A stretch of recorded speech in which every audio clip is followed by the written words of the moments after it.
ವಿಶೇಷ ಭೌಗೋಳಿಕ ಪ್ರದೇಶದಿಂದ ಕೂಡಿರುವ ದಕ್ಷಿಣ ಕನ್ನಡ ಜಿಲ್ಲೆಯಲ್ಲಿ ಭಾರೀ ಮಳೆ ಸುರಿದ ಸಂದರ್ಭದಲ್ಲಿ ನೀಡಲಾಗುವ ಶಾಲಾ ಕಾಲೇಜುಗಳ ರಜೆ ಬಗ್ಗೆ ಜಿಲ್ಲಾಧಿಕಾರಿ ದರ್ಶನ್ ಎಚ್ವಿ ಅವರು ಪ್ರತಿಕ್ರಿಯೆ ನೀಡಿದ್ದಾರೆ.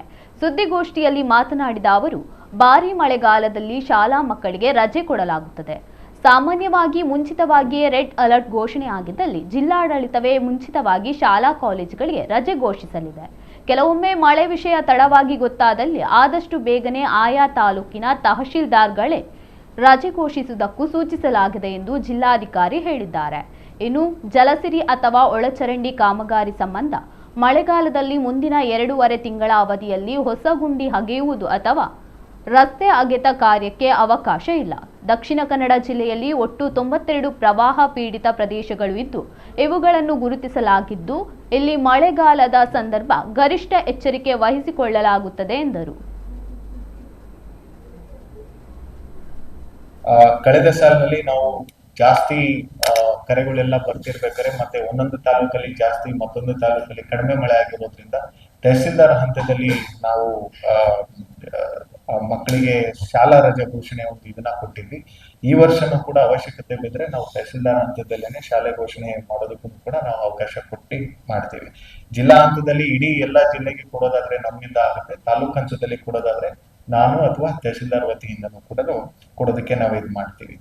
ಮತ್ತೆ ಇವಾಗ ಬರುವ 3 ತಿಂಗಳಲ್ಲಿ ಯಾವುದೇ ಒಂದು ಅಧಿಕಾರಿಗಳು ಇದ್ರೂ ಕೂಡ ಅವರ ಒಂದು ಕೇಂದ್ರ ಸ್ಥಾನ ಬಿಡೋದಕ್ಕಿಂತ ಮುಂಚೆ ಆಯಾ ಒಂದು ಪ್ರಾಧಿಕಾರದ ಒಂದು ಅನುಮತಿ ತಗೊಂಡೇನೆ ಹೋಗ್ಬೇಕು. ಬಟ್ ನಾರ್ಮಲಿ ಈ ಸಮಯದಲ್ಲಿ ಲೀವ್ ಆಗ್ಲಿ ಸ್ವಲ್ಪ ನಾವು ಕಡಿಮೆನೆ ಕೊಡುವಂಥದ್ದು.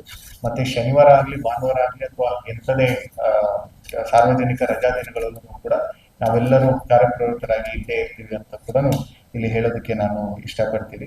ಜಲಸರಿ ಅಡಿಯಲ್ಲಿ ಕುಡಿಯೋ ನೀರಿಗೆ ಇರುವಂತದ್ದು ಕೆಲವೊಂದು KWSDB ವತಿಯಿಂದ UGD ಮಾಡುವಂತ ಇದೆ.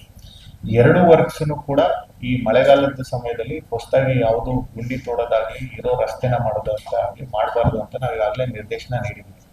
ಇವಾಗ ನಮ್ಮ ಕಾರ್ಪೊರೇಷನ್ ಅಲ್ಲಿ ನೀವೇನು ನೋಡ್ತಾ ಇದ್ದೀರಿ ಅದೆಲ್ಲ ಇಮಿಡಿಯೇಟ್ ಆಗಿ ಮಾಡಿ ಮುಗಿಸುವಂತದನ್ನ ಮಾತ್ರ ಅವ್ರು ತಗೊಂಡಿದ್ದಾರೆ. ಈಗ ನಮ್ಮ ಬಂಡ್ ಸರ್ಕಲ್ ಹತ್ರ ಕೆಲವೊಂದು ಮಾಡಿದ್ದಾರೆ. ಆ ಕಡೆ ಮುಂದೆ ಇರೋದ್ರೆ ಯಾವುದು ನಮ್ಮ ಅಂಬೇಡ್ಕರ್ ಸರ್ಕಲ್ ಹತ್ರನೇ ಇವಾಗ ತಗೋಬೇಕು ಇದು ಅಂತ ಹೇಳಿ. ಸೊ ಅಂತವ್ದು ಇದನ್ನೆಲ್ಲದನ್ನು ಕೂಡ ನಾವಿವಾಗ ಬಂದ್ ಮಾಡಿಸಿದೀವಿ. ಎಲ್ಲೆಲ್ಲಿ ಮಾಡಿ ಚೆಕ್ಕಿಂಗ್ ಅಂದ್ರೆ ಏನು ನೀರ್ ಹೋಗ್ತಾ ಇದೆಯೋ ಇಲ್ಲೋ ಅಂತ ನೋಡುವಂತದ್ದು ಬಾಕಿ ಇದೆ, ಅವಕ್ಕೆ ಮಾತ್ರ ನಾವೀಗ ಅವಕಾಶ ಕೊಟ್ಟಿದ್ದೀವಿ. ಮುಂದಿನ 2.5 ತಿಂಗಳು ಯಾವುದೇ ಹೊಸದಾಗಿ ಇದು ಮಾಡುವಂಥದ್ದನ್ನ ನಾವು ಅವಕಾಶ ಕೊಟ್ಟಿಲ್ಲ. ಯಾಕಂದ್ರೆ ಬಹಳ ರಾಡಿ ಆಗುತ್ತೆ, ಮಣ್ಣು ಜಾಸ್ತಿ ಬರುತ್ತೆ, ಹೋಗೋರಿಗೆ ತೊಂದರೆ ಇದಾಗುತ್ತೆ. ದೆನ್ ಮಳೆ ಬಂದು ಮಣ್ಣು ಈ ಕಡೆ ರಸ್ತೆಗೆಲ್ಲ ಬಂದಾಗ 2 ವೀಲರ್ಸ್ಗೆ ಬಹಳಷ್ಟು ತೊಂದರೆ ಆಗುತ್ತೆ. ಸ್ಕಿಡ್ ಆಗಿ ಬೀಳುವಂಥದ್ದು, ಮಣ್ಣು ಇದಾಗುವಂಥದ್ದು ಈ ತರದ್ದೆಲ್ಲ. ಸೊ ಅದಕ್ಕೇನೆ ಅದನ್ನ ನಾವು ಕಂಪ್ಲೀಟ್ ಆಗಿ ನಿಲ್ಲಿಸಿ ಅಂತ ನಾವು ಆಗಲೇ ನಿರ್ದೇಶನ ನೀಡಿದ್ವಿ.